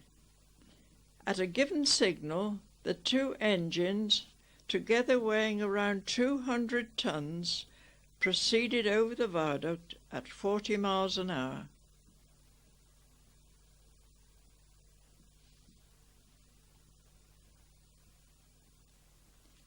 A view along the top of the viaduct showing a guardrail to prevent derailment.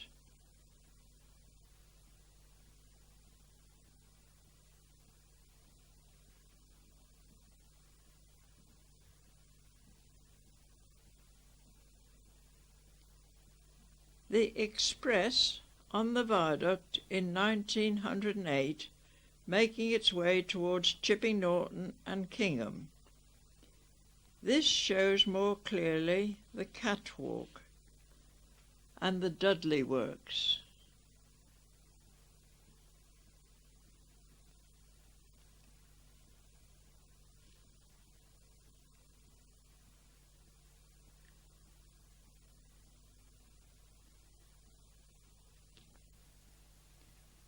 The building of the massive pillars with the help of a steam-powered derrick to raise the stones. At this time, many villagers were making money boarding the workers and hiring out horses.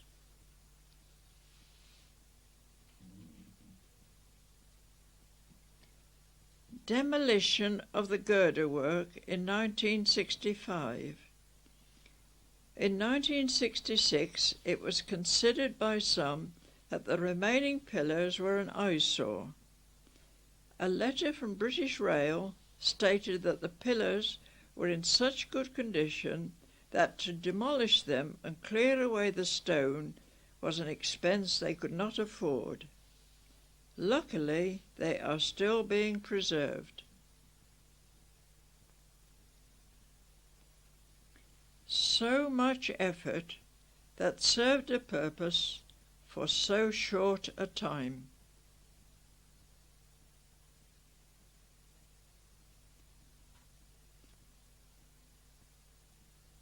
This site and further land was bought by the Hook Norton Ironstone Company, and the first of these two kilns was working between 1896 and 1900. A steam-operated lift took the stone to the top of the kilns. The First World War brought extra demand, and two more kilns were added, one on either side. They were about 65 feet high and connected by a 2-foot gauge track. A rotary tipper at each kiln conveyed the stone from the trams to the kilns.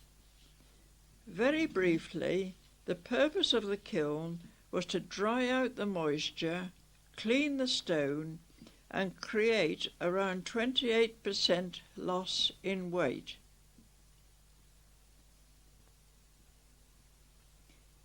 Loaded trams about to leave for the kilns. Explosives were used to loosen the stone, which was usually around 14 feet deep. In 1915, men got 4 halfpenny for filling a tram, with about 2,500 weight of stone. Trams being loaded in the park farmland. The topsoil was wheeled by hand across the plank to the worked-out area.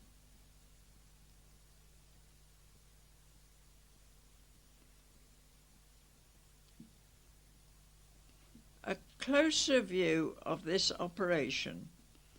By 1926, calcining was coming to an end, the stone being transferred directly into railway wagons.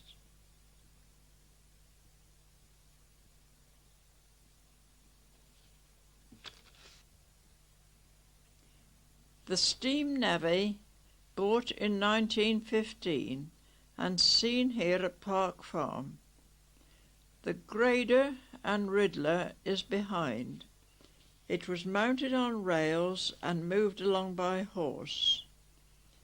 A Wilson's Showman's engine was bought to go with it to provide the electric light. This allowed the equipment to work in the dark during the First World War period.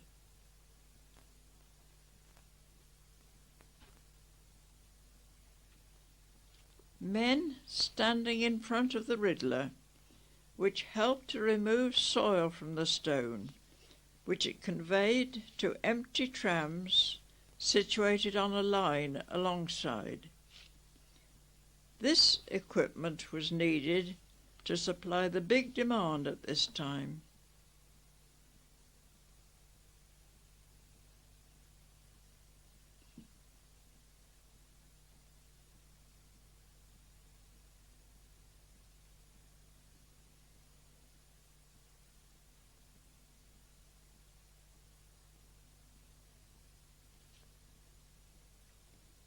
The engine Joan with trams near the lift. The boiler on the left supplied power for the lift. Behind the engine is the gas supply with rails round the top. Electricity was made here to light the area and allow a 24-hour day to be worked. By 1946, all the ironstone workings had completely finished. Mrs. Mobley, with a converted shooting brake that came from Scotland. With her husband George, she was a carrier to Banbury in the 1930s. This photo was taken in the centre of Bloxham.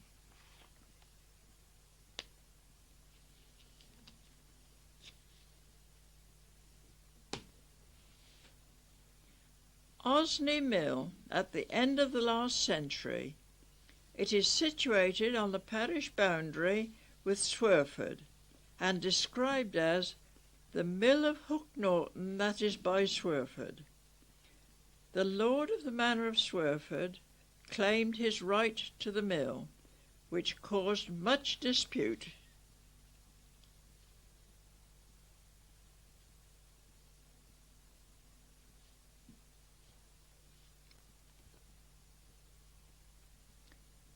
A lady stands on the footbridge over the ford of the River Swere. The extensive buildings behind eventually became little used, and by the 1930s were being demolished, and the stone used to build a dwelling just above.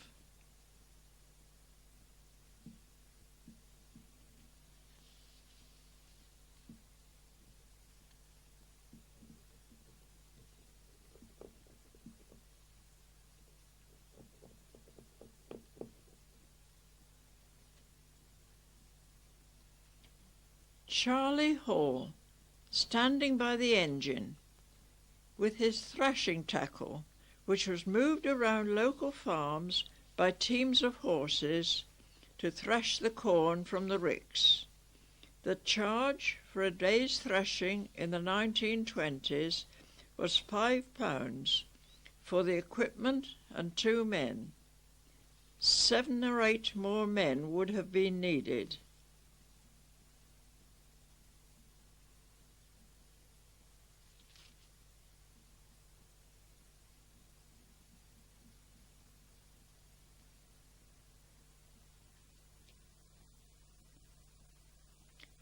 Oscar Hall of Bacon Farm entertains the thrashing gang at dinner time.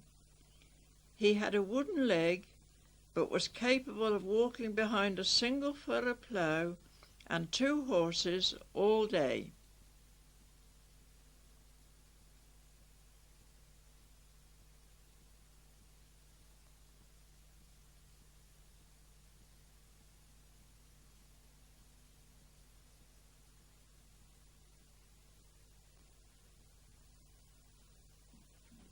Stosh White, a Hook Norton pig killer, shows Oscar how to dress pigs at Bacon Farm.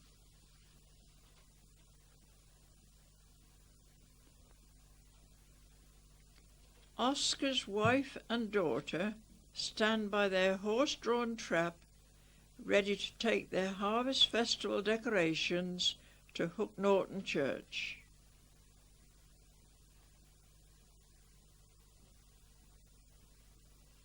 Situated between the Gate Hangs High and the Wigginton Crossroads was the old lodge farmhouse, built to an L plan, with a date stone of 1646.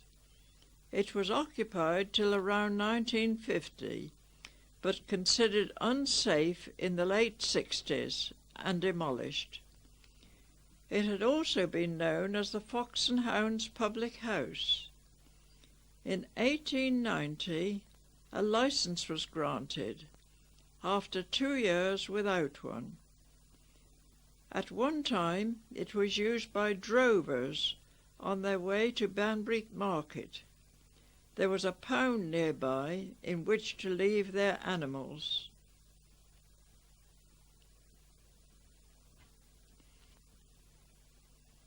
Nil Farmhouse, dated 1777, was also known as Rectory Farm.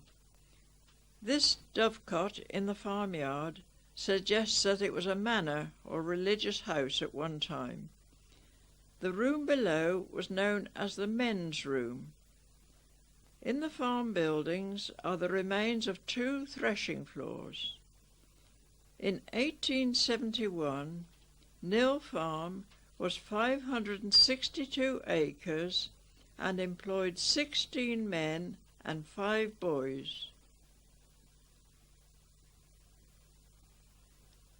This is Frederick Pinfold, landlord of the Gate Hangs High in the 1920s.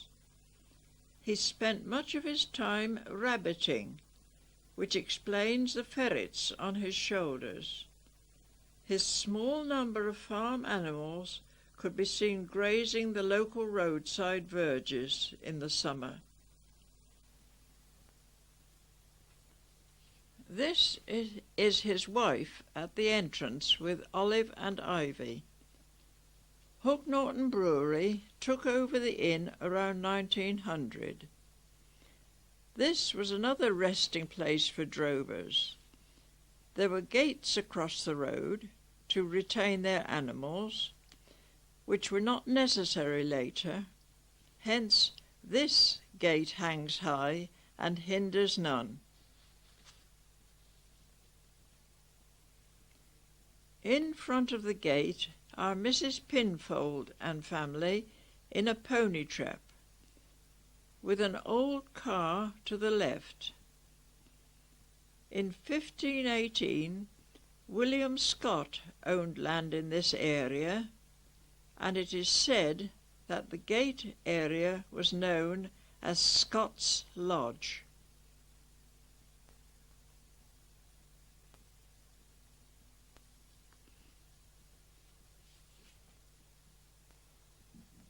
Off the Banbury Road is Manor Farm, previously known as Lampett's Farm. It was church property till the 19th century. On the house is a date stone of 1791. Of the 41 farms listed in 1873, only 4 were over 100 acres. At Park Farm in the 1930s, we see William Page on the binder and his son Arthur on the leading horse.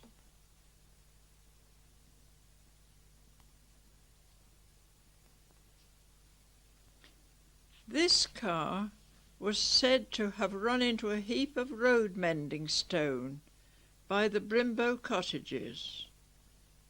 The driver survived.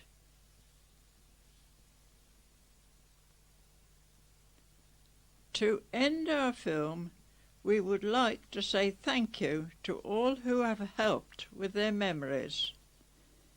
Having been round most of the village of the past, we return to Hollybush Corner, from where many processions into the village started, and wonder what a similar procession in the future would reveal.